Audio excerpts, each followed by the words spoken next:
What's up YouTube? This is vi3t here with a video. I want to talk today about my guesses for YCS Philly on what's going to win, and also give you guys a little bit of tech from the new Galactic Overlord booster packs with one old card that I think should see some play considering its power. So I also want to say thank you to my 33 subscribers and having over 5,000 video views of 20 videos. So I think I'm working myself up there as a new YouTuber. And to start out with, this I think is the most underrated super rare in the Galactic Overlord set, Tasque Knight. So, its effect is when an opponent's monster declares an attack while you have no cards in your hand and this card is in your graveyard, you can special summon this card from your graveyard, then end the battle phase. Each player can only use the effect of Tasque Knight once per duel. This card is a great card in hero decks especially, or other decks where you tend to have a lot of back row and not too many cards in hand, or in a deck where you know you're going to overextend, and if that's your playing style, Tasque Knight is great. Tasque Knight combos well in the hero deck because you can special summon him. He's a light warrior type, so you can search for him with Rhoda, which is reinforcement of the army. The light makes him a target for Miracle Fusion. He's a level 4 1700 attacker, and let me read you his effect again, the key part.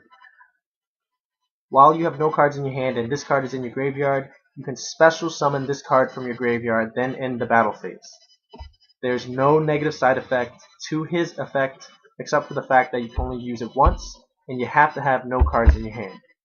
That works really well, especially in Bubble Beat. If your next card that you top is a Bubble Elemental Hero Bubble Man, or if you had Set and Emergency Call, that really works great with Tasque Knight. You can use him for Xyz summoning the Blade Armor Ninja and attack twice. You can use him then when he goes back into the graveyard because he doesn't get banished for using his effect. He goes back to the graveyard. He's a special summon. He ends the battle phase. I don't understand why this card is going for less than $1 right now. I guess not a lot of people think that having no cards in your hand is possible, which is totally not true. I would actually recommend using this card even in Infernities, because he's a level 4, so you can use it to Xyz summon with Infernity Archfiend, or use it for a synchro summon with the many Infernity tuners. So this is an underrated card.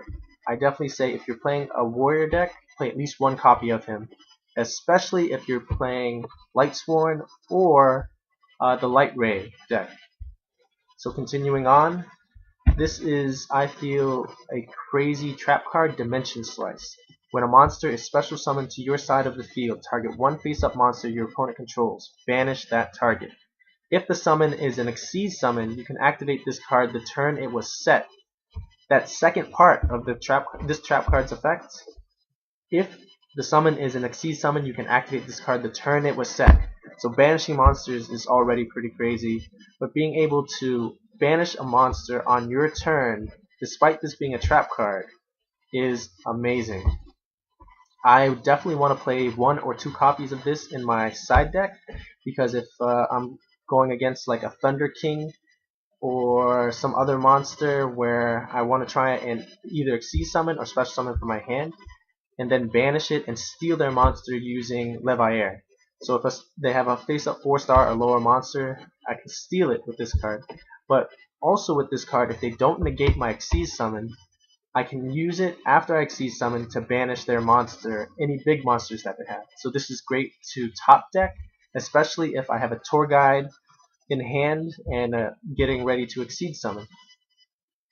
I think this is a game-breaking card, especially with most of the top decks right now being decks that Xyz summon. This card does not work well against Rabbit. I'll definitely give it that much, but it does work well in Rabbit decks, because going into that second Rabbit and then using Dimension Slice to banish any big monsters that they have or Gores that your opponent summoned is a big play, and this is definitely, I feel, a very broken trap card, especially in decks that exceed summon. I don't think it works well in decks which summon from the hand, or Monster Reborn or other decks like that, because you might miss the timing for it. The key to this is it says when a monster is special summoned to your side of the field. That means this needs to be activated right when a monster is special summoned to your side of the field. So it needs to be the last thing to happen. Chain link 1. It can't be chained to anything else. However, one example as a judge that I feel might come up is if you exceed summon, and after you exceed summon, if you don't have a trigger effect, you're allowed to activate a card.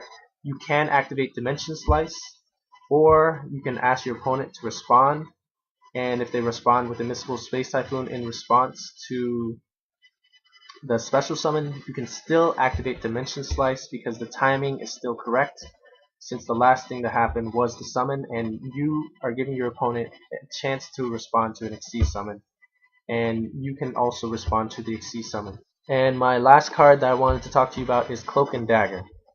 Cloak and Dagger is an old card from back in the day when Strike of Neos was out. Declare one monster card name. If your opponent normal summons, special summons, or flips that monster face up, remove that monster or monsters and this card from play.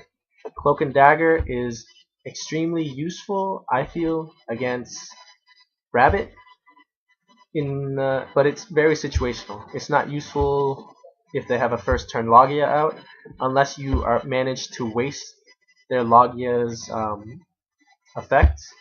Then Cloak and Dagger is extremely useful because you know when your opponent normal summons Rescue Rabbit, what they're gonna special summon next.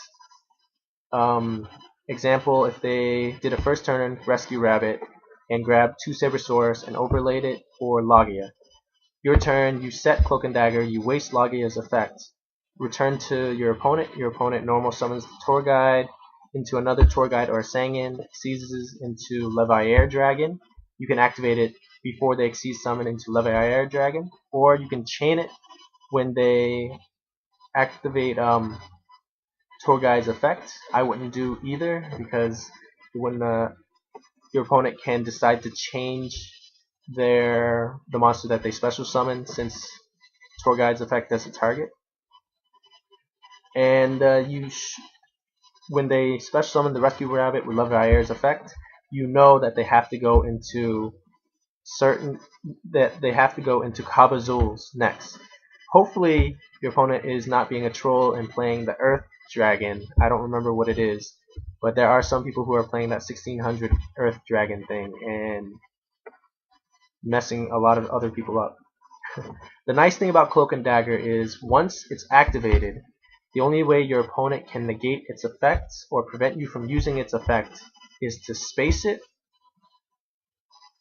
or destroy it with some other monster effects. So if you know what you're playing against, this card can be extremely useful. It's a great side deck card, and I feel like it's very strong against Rescue Rabbit decks. As long as you're smart and you know how to play against Rescue Rabbit. Otherwise, I would not recommend this card for any beginners or any intermediate players who have never faced a Rescue Rabbit deck or don't know how other decks work that they're playing against. So only side this in when you're playing against a matchup that you know how to play against. So to close out my video, I want to talk a little bit about what I expect to see at YCS Philadelphia. With the release of Galactic Overlord, definitely expect to see a lot of Heretic Dragon decks because it's a strong deck.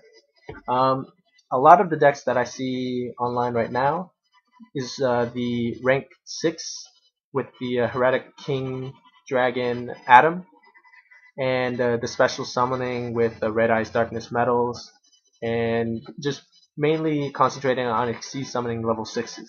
So that deck is quite strong. You're not going to see too many of the level 8 Exceed summons with Thunder End Dragon, or with Blue Eyes White Dragon and the White Stone of Legend, only because that deck most likely is fairly inconsistent, and on top of that, you're not getting. There aren't really a lot of good level 8 Xyz monsters out right now. Once we start seeing a lot of stronger level 8 Xyz, I'm sure we'll see more Heretic decks playing with level 8s. Another thing is a tech from a lot of people who are considering it when they get into Philly is playing the Heretic Dragon GAOV.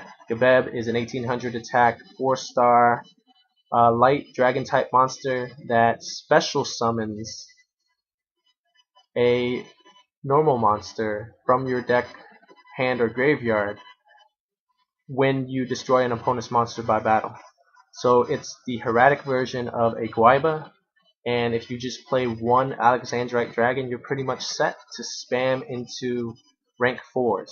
So it's a very good idea. All you need is 3 GAOVs and 1 Alexandrite Dragon, and you might want to also consider playing a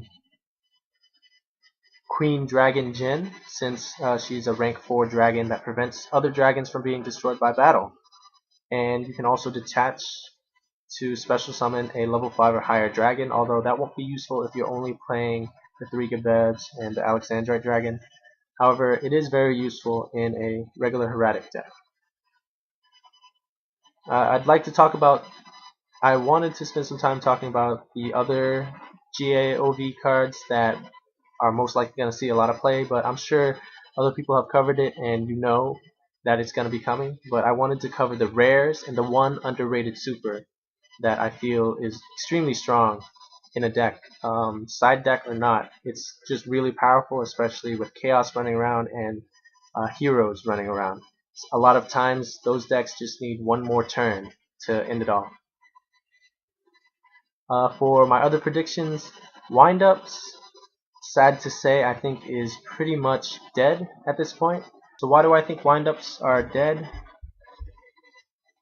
I think windups are dead because there's just not enough people being successful with the turbo loop deck, and I feel like the beast control deck really is not going to win anything.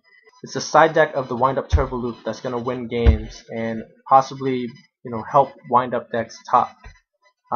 Hopefully we'll see a couple windup decks top in YCS Philly, but from the way it looks, especially despite the fact that Max C is gone and people still aren't doing well with the windup deck despite that, it's looking pretty bleak for windups.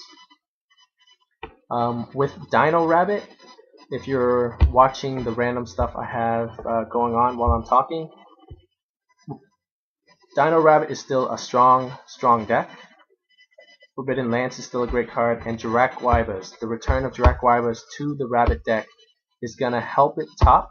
Although I don't think it'll win, only because there's a lot of people who hopefully a lot of people going into YCS Philadelphia are expecting to play against Rabbit decks, and hopefully we're not as people aren't as unprepared as they were in YCS Chicago.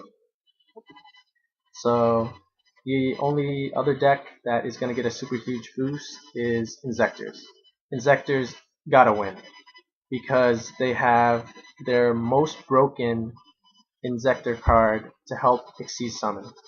Now that Inzector decks can Xyz summon rank 5 monsters extremely easily, they're gonna wreck YCS Philadelphia. Exostag is a powerful card in getting rid of your opponent's powerful monsters, and it can be summoned extremely easily. Tyrus and Adrius are going to definitely see a lot of play in Inzector decks, and it's just going to be completely broken in my opinion. I feel that the best build that an Inzector deck can make right now is with 2 Ladybugs and 1 or 2 Hoppers plus the 3 Centipede, 3 Inzector Dragonfly, and the 3 Hornets, and either playing Giga Mantis or the new Giga Cricket, or both, and 2 Swords. That lineup of pure Inzectors is despicable. And anyone playing Inzektor, the best of luck to you. The only way you're going to lose is if you make really bad draws and really bad decisions. So expect to see a lot of decks with strong back row in their deck lists. I don't think dragons stand a chance, only because of how powerful the Inzektor matchup against dragons will be. If anything, best of luck to anyone going to YCS Philadelphia. I won't be able to make it, so that's why I'm having my own tournament on Sunday to, so that we can catch up on the news with updates from YCS Philadelphia. And also, for those of us who couldn't make it to YCS Philadelphia, at least we have a fun tournament to go to this Sunday. So thanks for watching my video, and take it easy, Yuki Tubers.